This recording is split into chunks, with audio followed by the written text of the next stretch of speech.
સરસ્વતી, વાલા ગુરુજનો, ભાઈઓ અને બહેનો તથા અહીં ઉપસ્થિત સર્વ મહેમાનો, હું ધોરણ 9 ની વિદ્યાર્થીની વેગળ કૃષ્ણ ભૂપતભાઈ તમારી સમક્ષ વીર ભગતસિંહ વિશે રજૂ કરીશ। सरफरोशी की तमन्ना अब हमारे दिल में है, सरफरोशी की तमन्ना अब हमारे दिल में है, देखना है जोर कितना बाजुए कातिल में है। आवा शब्दों सांभळता साथे જ આપણને સ્વતંત્રતાની ચળવળમાં અનેક વિરલ વિભૂતિ રૂપી વીલાઓએ પોતાના લોહી રેડીને માં ભૌમને આબાદ કરી છે, જેમાં સરદાર ભગતસિંહ, ચંદ્રશેખર આઝાદ, રામપ્રસાદ બિસ્મિલ વગેરેનો બહોળો ફાળો છે। दिल से निकलेगी न मरकर भी वतन की उल्फत, दिल से निकलेगी न मरकर भी वतन की उल्फत, मेरी मिट्टी से भी खुशबू ए वतन आएगी। આ પંક્તિ બીજા કોઈ નહીં પણ ભગતસિંહ વારંવાર કહેતા। તેઓ આઝાદીની લડાઈમાં શિરમોર સમા હતા। અંગ્રેજોને ભારતમાંથી હાંકી કાઢવામાં તેમજ આઝાદીની ચળવળમાં નવચેતના પ્રગટાવવામાં શહીદ ભગતસિંહનો ફાળો સવિશેષ રહ્યો છે। આવા ક્રાંતિકારીનો જન્મ 28મી સપ્ટેમ્બર 1907માં પિતા કિશનસિંહના ઘરે માતા વિદ્યાવતીના કોખે થયો હતો। બાળપણથી જ તેઓમાં દેશભક્તિના બીજ ઉગી નીકળ્યા હતા। તેમના જીવનના દરેક પ્રસંગ આપણને ચકિત કરે તેવા છે। તેમનો એક પ્રસંગ હું તમારી સમક્ષ રજૂ કરીશ। એક સુંદર સવારે પિતા કિશનસિંહ અને તેમના મિત્ર નંદકિશોર મહેતા વીર ભગત સાથે ખેતર સૈર કરવાને જતા હતા। નંદકિશોર મહેતા અને પિતા કિશનસિંહ વાતોમાં મશગુલ હતા। તેઓને ખ્યાલ પણ ન હતો કે તેમનો નાનકડો પુત્ર તેમનાથી વિખૂટો પડી ગયો છે।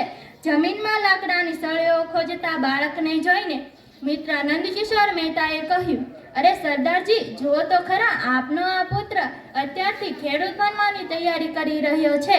ત્યારે પિતા કિશનસિંહ માટી સાથે મોહબ્બત કરતા પોતાને પુત્રને કહ્યું, અરે પુત્ર, તું શું કરે છે? ત્યારે ભગતસિંહે કાલીવેલી ભાષામાં જવાબ આપ્યો કે હું તો બંદૂકો રોપું છું। ત્યારે પિતા કિશનસિંહ કે મોરના ઈંડા ચિતરવા નથી પડતા એ વાત સાવ સાચી છે। હજી તો બંદૂક બોલતા નથી આવડતું ને બંદૂકો રોપવાની વાતો કરે છે।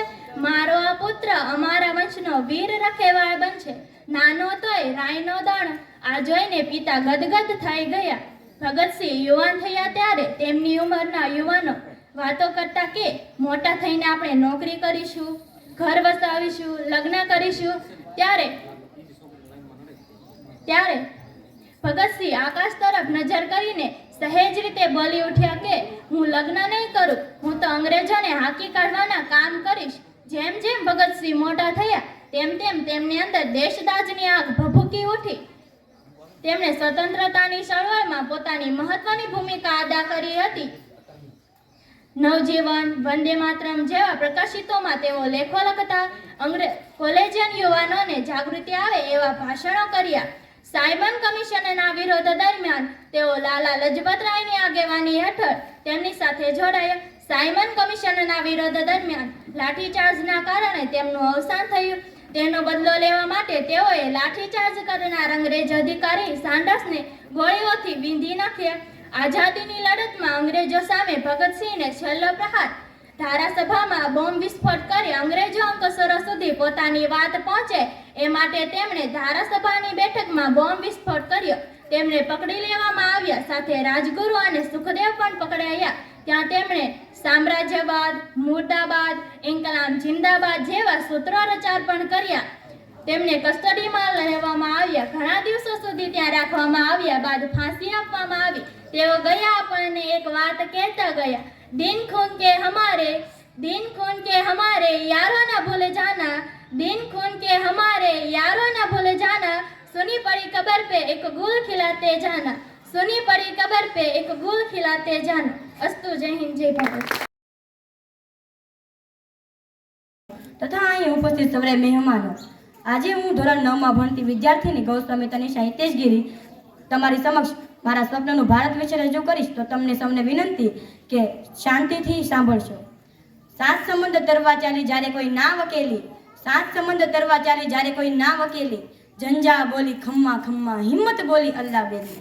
દુનિયામાં અનેક સંસ્કૃતિઓ વિદ્યમાન છે જેમાં આપણે માથું ઊંચું કરી ગર્વથી કહી શકીએ કે મારો ભારત મહાન। આજે ભારતની સંસ્કૃતિને તેમજ તેના સાંસ્કૃતિક વારસાને સમસ્ત વિશ્વના લોકો અહોભાવની નજરે જુએ છે। આ ભૂમિ પર વાલ્મીકી, વેદવ્યાસ, વશિષ્ઠ અને અગસ્ત્ય જેવા ઋષિઓ તેમજ ગંગા જેમણે પૃથ્વી પર ઉતારી એવા મહાન ભગીરથ જેવા ઋષિમુનિઓ, શ્રી રામ તેમજ શ્રી કૃષ્ણ જેવા ભગવાન પણ અહીં અવતાર લેવા તલપાપડ તેવી આ પુણ્ય અને પવિત્ર ભૂમિ છે, જ્યાં ગંગા, યમુના, સરસ્વતી નદી હંમેશા ભારત માતાના ચરણ પખાડે છે. સરદાર પટેલ જેવા તેમજ ગાંધીજી જેવા, જવાહરલાલ નહેરુ જેવા યુગ પુરુષ અહીં થઈ ગયા એવી આ પવિત્ર ભૂમિ છે. એટલા માટે આપણા દેશ માટે કહેવાય છે, જહાં ડાલ ડાલ પર સોને કી ચિડિયા કરતી હૈ બસેરા, वो भारत देश है मेरा, वो भारत देश है मेरा. આજે આપણા આ મહાન ભારત દેશની કેવી હાલત થઈ છે. આઝાદી મળીને આજે 77 વર્ષ થઈ ગયા તો પણ આપણા દેશમાં ગરીબી, વસ્તી વધારો, પ્રદૂષણ જેવી સમસ્યાઓ ઉપલબ્ધ છે. પરંતુ મારા સ્વપ્નમાં ભારત તો કંઈક અલગ જ છે. મારા સ્વપ્ન ભારતમાં બધા લોકો તંદુરસ્ત અને સશક્ત છે. દરેક લોકોને 3 ટાઈમ જમવાનું મળી રહેશે. કોઈ પણ વ્યક્તિ અન્ન અને વસ્ત્રથી પીડાતો નહીં હોય. આપણા દેશમાં લાંચ, રિશ્વત, કાળા બજાર, ભ્રષ્ટાચાર રૂપી દાનવનું અસ્તિત્વ જ નહીં હોય. જ્યાં દરેક બાળકને શાળામાં શિક્ષક વિદ્યા અભ્યાસ કરાવતા હશે. આપણો દેશ ઉત્પાદનની દ્રષ્ટિએ પ્રથમ ક્રમે હશે, જ્યાં ઘઉં, બાજરી વગેરેનો નિકાસ થતો હશે. આપણા દેશમાં દરેક યુવાનોને રોજગારીની તક મળી રહેશે. કોઈ પણ યુવાન નોકરી માટે ફાંફા નહીં મારતો હોય. સ્વર્ગ સમાન ભારત દેશમાં લોકોને જીવો અને જીવવા દોની નીતિ અપનાવવાની છે. વિશ્વમાં દેશોને તરફ ચાલવા દોરવણી આપશે, જ્યાં દરેક લોકો એકબીજાની સાથે મદદ કરે છે. જ્યાં દરેક બાળકને કેળવણી મળી રહેશે, તે પણ મફત અને ફરજિયાત. જ્યાં ઊંચ નીચના ભેદભાવનું નામો નિશાન જ નહીં હોય. જ્યાં દરેક લોકોને સમાન હકો અને સમાન અધિકારો પ્રાપ્ત થશે. આ છે મારા સ્વપ્નનું ભારત. અસ્તુ. જય હિન્દ, જય ભારત.